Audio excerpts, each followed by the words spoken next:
Nyetat Nanya Ustadz disponsori oleh Toko Bahan Bangunan Tata Material.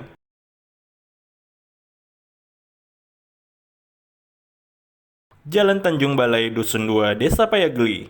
Info 0812 1893 2870. Bin Ali Cake Ingredient Store.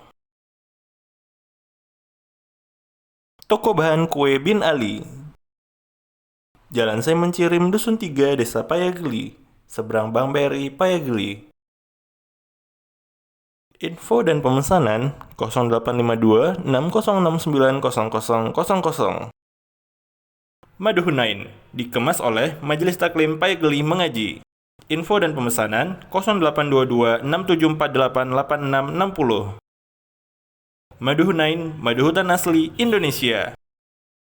Penjelasan tentang sholat saat safar, Ustadz. Iya. Bagaimana itu kira-kira, Ustadz? Iya. Penjelasannya. Hukum-hukum terkait sholat ketika safar atau bagi musafir ya. Di sini anak akan bawakan hukum seputar safar ini sesuai dengan mazhabnya Imam Syafi'i rahimahullahu taala, yang dibawakan oleh Imam Abu Syuja dalam kitabnya Matnul Ghayah. Beliau mengatakan rahimahullah, berkata Imam Abu Syuja rahimahullahu taala, faslun wa yajuzu lil musafir qasrus salatir rubaiyah bi khamsi syara'id. Seorang musafir itu boleh mengqasar salat. Ya. Jadi orang yang safar itu boleh mengqasar salat. Tapi dengan 5 syarat. Dan kemudian yang diqasar itu salat yang 4 rakaat. Menjadi 2. Ya. Adapun yang 2 rakaat atau 3 rakaat itu enggak ada qasar lagi. Ya. Nah, syarat yang pertama an yakuna safaruhu fi ghairi ma'siyah. Jadi mengqasar salat bagi musafir harus musafir yang dia itu safarnya bukan dalam rangka maksiat. Contoh, dia bersafar ke suatu negeri kafir. Ya. Dia pergi ke negeri kafir untuk wisata. Ya. Untuk wisata. Atau ingin bertempat tinggal di situ. Ini maksiat. Loh, maksiat Ustaz. Mau ingin bertempat tinggal di negeri kafir Ustaz. Maksiat. Kita dilarang tinggal di negeri kafir. Kaum muslimin yang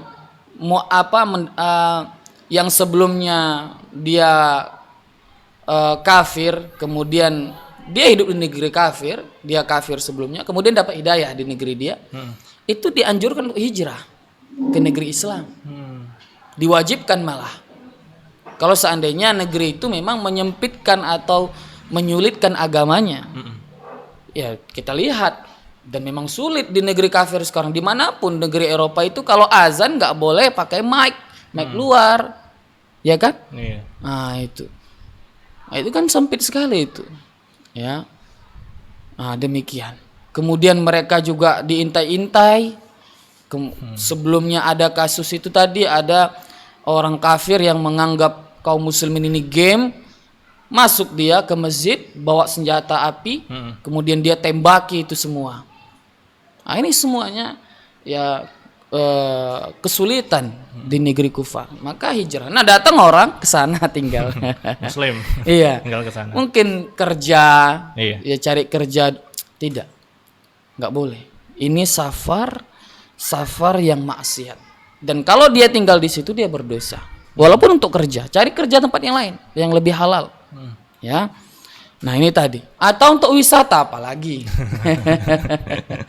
Ya, wisata enggak boleh, ya, enggak boleh. Ya.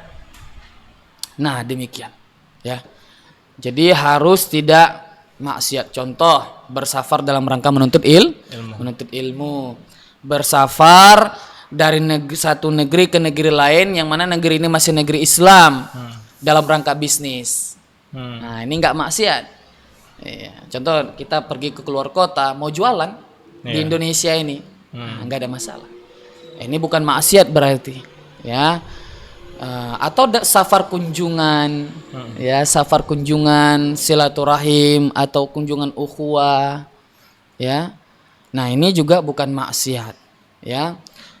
Atau kita safar dalam rangka liburan, tapi negeri-negeri Islam, iya. Walaupun di sini terdapat perbedaan pendapat di kalangan ulama apakah safar yang untuk liburan mubah gitu ya, termasuk bisa mengqashar. Wallahu alam, ana pribadi berpandangan bahwa bisa, ya nggak ada masalah di situ. Wallahu alam bisawab. Nah, jadi demikiannya syarat yang pertama. Kemudian yang kedua, jaraknya itu minimal wa antakuna masafatuhu sittata asyara farsakhan. Jaraknya itu minimal 16 farsakh. 16 farsakh ini kira-kira ya, kurang lebih 40 sampai 50 km. 40 sampai. Iya, kurang lebih. Ya. Kalau Anda nggak salah.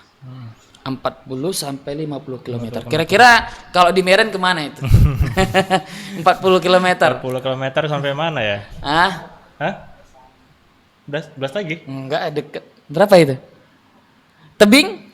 Mungkin Ustaz. Tebing ya? Iya, tebing lah. Tebing ya? Itu tebing lah kira-kira. Iya, tebing tinggi kan? Biasa nengok dari tol ketahuan itu jaraknya. Itu. Jadi demikian ya. Yang itu yang kedua. Yang ketiga, wa an yakuna muaddian lis salati rubaiyah. Nah, kemudian yang dia qashar itu salat 4 rakaat. Ini syarat yang ketiga. Yang keempat, wa an yanwal qasra ma'al ihram. Dia meniatkan qashar ketika takbiratul ihram.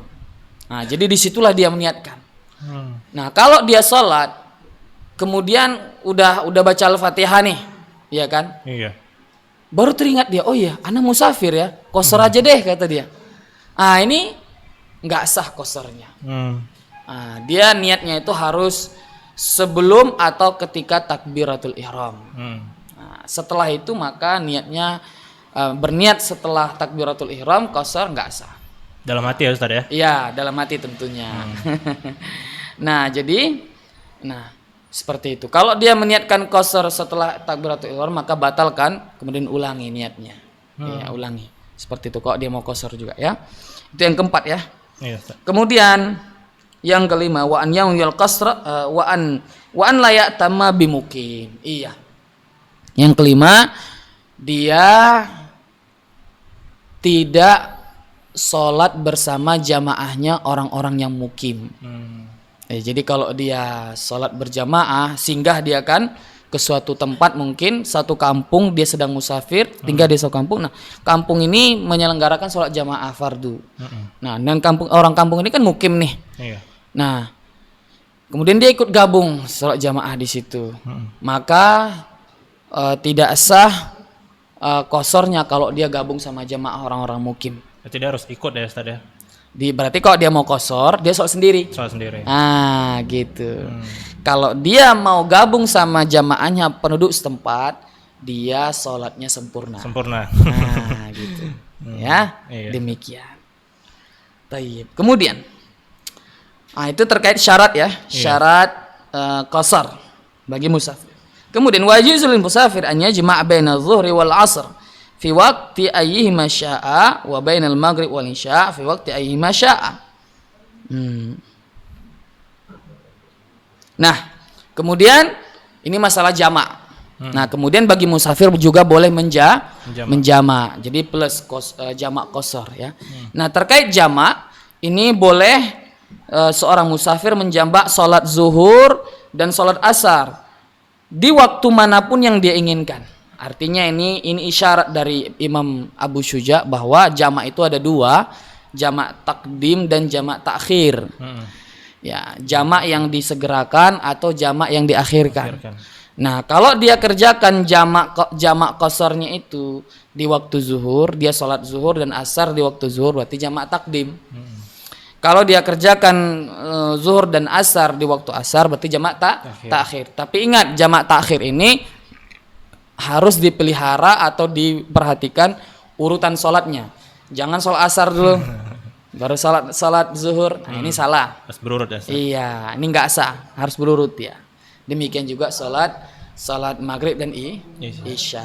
Ya, inilah ringkasnya seputar salat bagi musafir ala madhabil Imam Asy-Syafi'i, sesuai dengan madhabnya Imam Asy-Syafi'i. Wallahu a'lam bissawab. Nyatat, nanya Ustadz. Anda punya pertanyaan tentang agama, hukum, dan ilmu? Yuk, ajukan pertanyaan Anda ke nomor berikut ini.